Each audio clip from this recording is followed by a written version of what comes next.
మనది ఏం నడవది, వాళ్ళదే న్యాయం, వాళ్ళదే ధర్మం. వాళ్ళు ఏం చేసినా మనం ఏమనరాదు. నువ్వు ఒకటే మాట చేసినవా చేయలేదా, నువ్వు చేసినంటే అదే సెంటెన్స్, నువ్వు చేయలే అంటే కూడా అదే సెంటెన్స్. వాళ్ళకు ఏకీ కానూను అక్కడ. అది మనకు జడ్జిమెంట్ కాపీ అది ఫస్ట్ తనాజులు ఉంటే మాకు సెంటెన్స్ పడక ముందు అయితే మేము వెళ్ళేస్తుంటాం. మాకు తెలియదు ఆ విధంగా.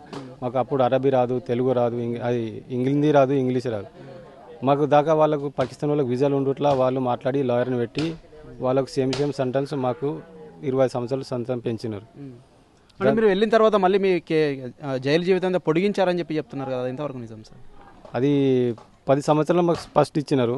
తర్వాత మేము పంపిణీ చేసుకుంటే మాకు ఇంకా 15 సంవత్సరాలు ఎక్స్ట్రా పెంచినారు. ఎందుకోసం అది? అది ఏమో తెలియదు. అది కానూలు వాళ్ళకు ఉన్నది. అది మా పాకిస్తాన్ వాళ్ళు వాళ్ళ లాయర్ని పెట్టి మా మీద మాకు పసంచారు. మాకేం తెలియదు. అది బయట కానూలు మాకు ఏం రూల్ తెలియదు కాబట్టి వాళ్ళు పసంచి లాయర్ని పెట్టుకొని వాళ్ళు వెళ్ళిపోయినారు. 10 సంవత్సరాల వరకు సేమ్ మాకు 25 సంవత్సరాలు పెంచినారు.